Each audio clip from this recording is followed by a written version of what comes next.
Isang Pilipino po ang nakaharap ni Grandmaster Magnus Carlsen dito po sa kakatapos lang na Asian Esports Chess Cup 2026. Live ko pong napanood, nasa venue po ako. Grabe po ang naging laban sa pagitan po ni Grandmaster John Emmanuel Garcia ng Pilipinas at si Magnus Carlsen. Last round po sila nagkaharap dito po sa ginanap nga po na esports. Ganito po kasi ang naging format nito eh.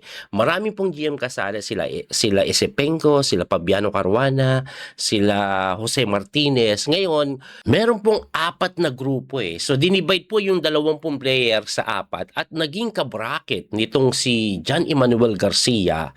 Ito pong si Grandmaster Magnus Carlsen at Grandmaster Jose Martinez.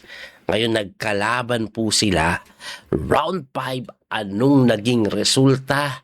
Ito po, puti po si IM Garcia. Ang tinira niya po ay Knight F3 na sinagot ni Magnus ng Knight F6. By the way, esports po ito na rapid, ang time control 10 minutes, walang increment. At dito talagang malakas si Magnus kasi mabilis yan si Magnus eh.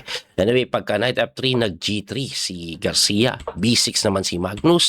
Nag-Bishop to G2, Bishop to B7, develop. Nag-Castling, tapos G6. Yan po yung tinatawag nilang ready opening na King's Indian attack. Ayan nakita nyo yung setup, nag-Bishop to G2. Ito naman si Magnus, ang kinukuha niyang setup dito, double Pianchetto eh.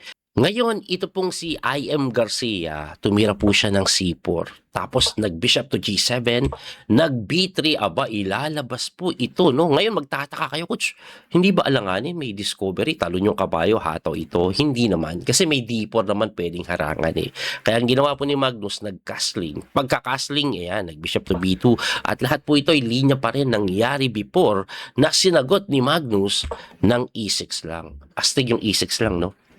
Usually kasi ang mga ginagawa nagsi-C5 din eh. Yung iba naman po D6 para dito ilagay yung kabayo. Pero E6 lang, para saan yung E6 lang? Ang ginawa po ni Garcia, nag-knight lang po sa may C3 na sinagot ni Magnus ng knight to E6. Grabe ng mga development ni Magnus, no? So dito niya po tinalon yung kabayo. Ano pong tema niyan? Ako nung tinitingnan ko to, live ko tong pinapanood eh. Bakit sa gilid?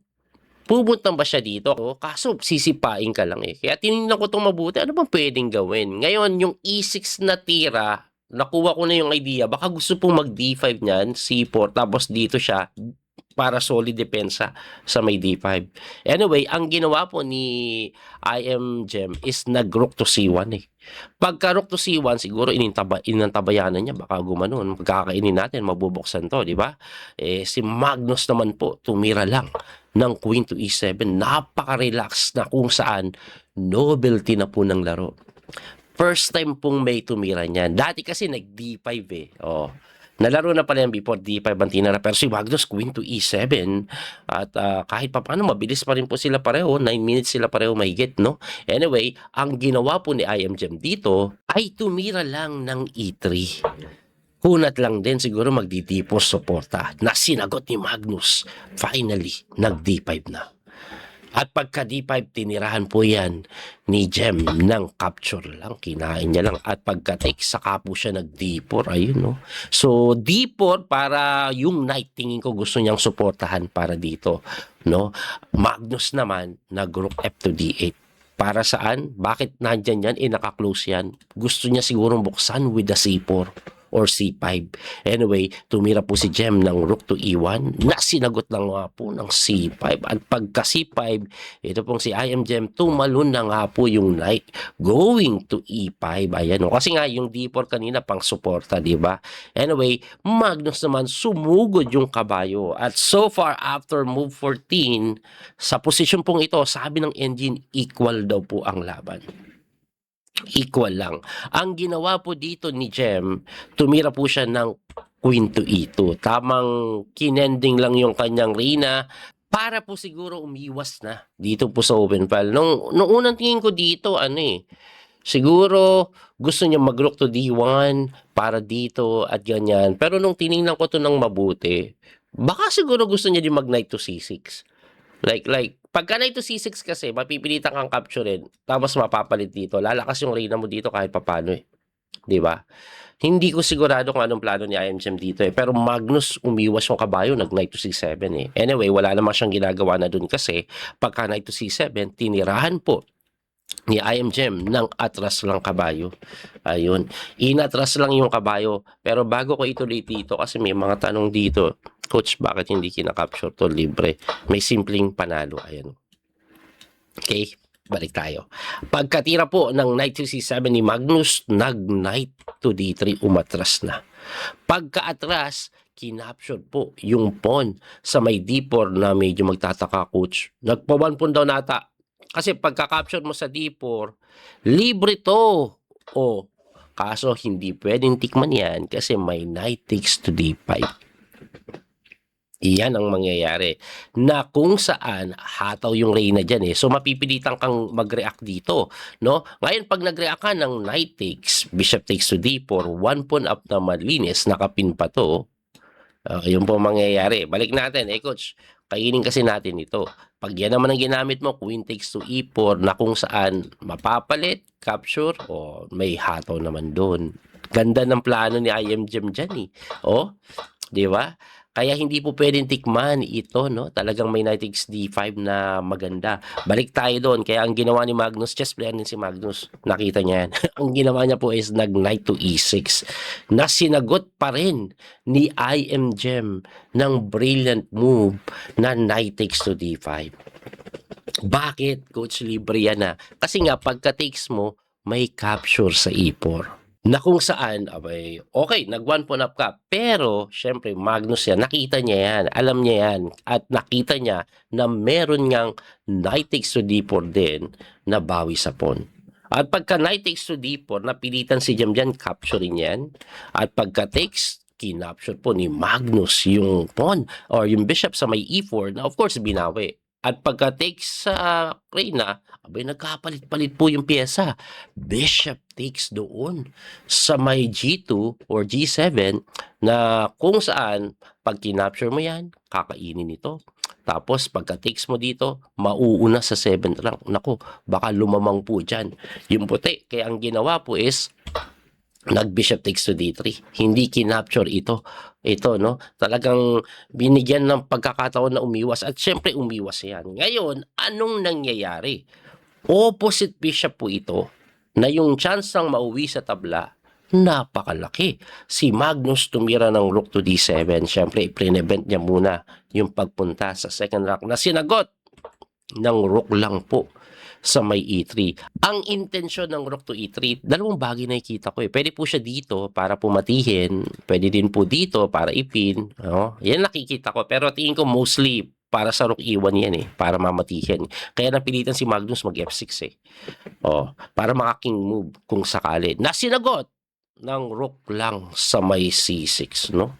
Pagka rook to c6, tumira ng king move na tinirahan ng rook to e6, ayan no, biglang umaatake na ito pong si IMGM. Kasi nakikita natin yung gustong gawin ni Magnus, magpipilit to eh. Syempre Magnus siya no? At kung titingnan nyo pa yung oras, 2 minutes na lang si IMGM, 3 minutes pa si Magnus. So 3 minuto mahigit yung kalamangan. Ngayon, dito po, napilitan si Magnus mag F5. It turns out, sabi ng endgame, equal pa rin, pero ang pinaka-best niya daw na gawin is dito. Kaso, hahamunin lang yan. Pero yun daw ang pinaka-best eh, Bishop F5. Kasi pagka Bishop F5 pala, pag tinix mo to, may King E7, magkakaroon pa ng pilitan. Naalangan yung posisyon ng mga tore eh. May mga ganito later on. Diba? Kahit 1 pawn up ka, alanganin. Siguro ang gagawin, ano mong gagawin? Dito King F1 na lang do, ilabas mo din King mo eh. Anyway, hindi po pinakapture ni Magnus yung kanyang pawn sa may F6. Kaya po siya nag-F5 na sinagot lang ng check. Tumakbo. Ayan, hindi pwede dito kasi yari siya. Kaya dyan siya tumakbo at pinalit ni IMGM yung Santore, napilitan ni Palit. At ito po medyo madaling itabla kasi siya pa nga pwede magpilit. Gumanon, dumipensa doon, inatake, umatras, hindi ka maka-rook d7 eh. Umatras yung bishop lumapit at chumek, gumanon. Pumunta dito para check dito na sinagot ng bishop 2 f7 pinin para hindi po matikes no. Ang ginawa naman kining mo ban lang, tinulak na yung pawn. Ayan, medyo kailangan magpilitin ni Jem kasi siya yung may karapatan dito eh. Siya yung nakapasok eh.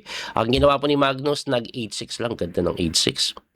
Napilitan pumunta dito and then nag-A5 lang. Wala eh. Pagka A5 kasi tinulak at hinamon na yung kanyang tore na napilitan po yan, i-takes na lang. Pwedeng pilitin ng mga tiradang rook dito pero ngisay. Ayan o. Ayan na yung paparating. So, ang pinakapilit mo na pwedeng gawin, dito ka na lang pumunta. Kaso, pagka rook to E1, angat ka, tapos bishop to B3, wala eh. Mahirap eh. Mauna ka pang limasin eh. Tingin ko tabla pa rin. Kaso, wala ka din mararating na maganda kung pipilitin mo. Kaya risky pa. Kaya ang ginawa na lang ni IMGem, since 1 minute na lang po siya, kinapture niya yan. At pagka takes ng king takes, and then ayun na, bishop d4, inatake yung pawn. Siyempre, gumante at nagkalimasan ng pawn, opposite bishop, at ayan na nga po ang nangyari. Tabla, paulit-ulit. Actually, mabait pa nga si Magnus dyan eh. Kasi drawish na drawish ito, pero kung titingnan nyo yung kanila pong time, 42 seconds si IMGM, 4 minutes si Magnus, no? Yung iba kasi mga ano eh, mga garapalan, yung iba ita-time attack pa to eh. Pero ala, tinabla nila. Sports naman kasi talaga si Magnus eh. Pag tabla, tabla. Ganun yan eh. Anyway, natabla yung laban nila. Anong nangyari sa torneo? Ito po ang naging final standing. Nag-champion si Magnus, second place si Martinez, at nag-third naman si IMG, which is not good enough to qualify dahil po kailangan top 2 ka para pumasok ka sa knockout bracket.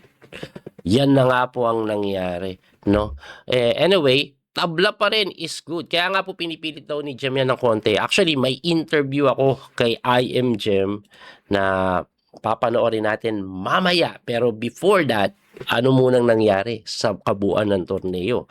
Magnus Carlsen, eto po oh. So si Magnus Carlsen, naka-bracket niya si Tingjing Yao na kung saan inubos niya 2-0. Lekwang Leon naman, inubos si Susanto Megaranto 1.5.5. Tapos, Magnus tinusiro si Lekwang Lem. Samantalang sa kabilang side, inubos naman ni Esipenko. Ito pong si Jose Martinez. Kaya naglaban sa finals Esipenko at si Magnus. Si Lekwang Le at si Jose Martinez, ayan, naglaban po sila para po yan sa third place. Ano pong nangyari kay Esipenko at Magnus? Panalo po si Magnus pero napaka-exciting ng kanilang naging bakbakan sa game number 3. Ito po, sa knockout bracket po kasi, dalawang laro ng 10 minutes, pag nag 1-1, mapupunta sa arma. At ganun ang nangyari sa kanila. Ang Armageddon po, 5 minutes po ang white, 4 minutes ang black, pero ang white must win. So ganito po ang nangyari, tingnan nyo ha. Knight F3, nag D5, G3, o Knight F6, ayan no. Kunat lang ang ginawa ni Esipenko dito. Si Magnus din, kunat-kunat lang, oo. At napaka-dry po ng naging posisyon. Nagkapalit ng pyesa eh. Sabi ko, easy tabla to. Teka lang, Magnus. Tabla lang gusto ng kalaban mo. Nakalimutan ko, panandalian. Magnus nga pala to. Endgame ang gusto. Ayan, oh. Kunat lang, oh. Atras ikot. Nagkaikotan lang yan eh. Ayan, oh. Ikot. Tumalon yung kabayo. Umatras lang. Nagkaikotan na kabayo, nakita nyo? Sabay bumiyak na sa may F4 itong si Magnus. Kinapture po yan takes and then napakagandang F5 naman ang sinagot ni Andrei Esipenko. At according po sa engine evaluation, this is equal. Hindi po pwedeng tikman, libre to ha. Yan mangyayari. Pero si Magnus, lamang pa rin ng konti sa oras, 26 seconds na lang. Ang ginawa po is nag-knight to E5 na kung saan kinapture, ayun, doon nagkamali. Ang tamang tira daw, para ma-maintain yung equality, capture lang dito. Yan lang daw. Tapos pagka-takes po dito, saka mo capturein. Ganun. Anyway, ang nangyari po kasi kinapture to eh. Nabinawi ni Magnus. Tapos nag-rook to F7. Ayun, medyo hindi daw maganda yan. Anyway, pag rook to F7, kinapture po to, binawi. And then, nag-rook lang doon na, nako, ang ganda pala ng tira na rook F1, hataw dito. Kailangan, may hataw din doon. Ano ngayon, ba't kailangan ng hataw dyan? Kasi pagkat punta dito, knight to F4. Humataw po yan sa tore by Bishop C4 na iniwasan ba? na kung saan si Magnus hindi pa nga iniwas yan. Ang ginawa, nag-rook D6. Na kung saan si Magnus hindi pa nga iniwas yan. Grabe si Magnus. Ang best mo pala rook F2 pero si Magnus wala. Tulak ko to. Na pag kinapture mo, takes ako dito, hindi ma-prevent yung pawn promotion. Kaya sinagot po yan ng rook to D6 which is good. Actually mali daw kasi medyo kahit pa paano naka-recover pa eh. Labang pa rin na konti ang white pero naka-recover ito, no? Anyway, pagka rook to D6, nag-rook lang po sa may E1 na kung saan coach, libre yung pawn. Oh, hindi mo pwedeng tikman kasi may ganun. Kita ni Magnus yan. Kaya balik tayo doon. Ang ginawa po is nag-G5. Maganda yung G5. Napatalon yung kabayo at sinagot lang ng bishop lang po sa may B or G7. Hataw dito. Nag-knight check. Tumakbo yung king. And then nag-knight lang po sa may F4 or F5 na kung saan abay kinapture na yung pawn. Pagka-take sa pawn, tingnan nyo po walang oras yan. Nag-knight takes G7. Last na minute na lang. Binawi po ng kabayo. And then bishop takes B7. So kung titingnan nyo, equal pa rin po sila ng pawn pero may pair of bishop si Magnus. So ang ginawa po niya, nag-C6 gustong ikulong pero tinirahan lang ng B3.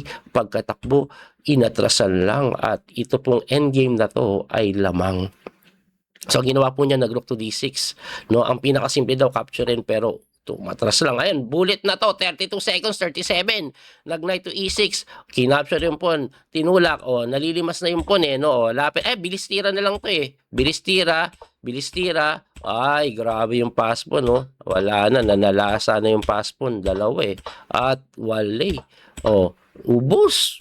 Wala bullet, 19 seconds, pabilisan na lang, tira-tira bilis, at dahil dito po, napakain na lang yung Torre, nag-resign na. Matatalo na din sa time Bilis ni Magnus, tas lamang pa sa posisyon, 20 ang kalamangan Anyway, dahil doon, champion, si Magnus Carlsen. Galing, no?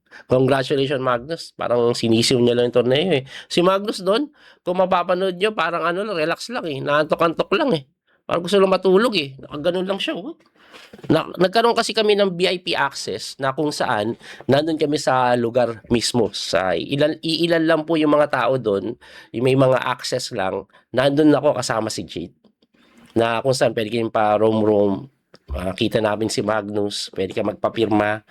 Ako hindi ako nakapagpa-picture mas inuna ko si Jade picturean ganyan nangyari. Anyway, nakakatuwa lang yung experience kasi si Jade tuwang-tuwa nung nakita si Magnus Ako naman natuwa, nakita niya si Magnus, parang mas ginanahan daw siya mag-chess.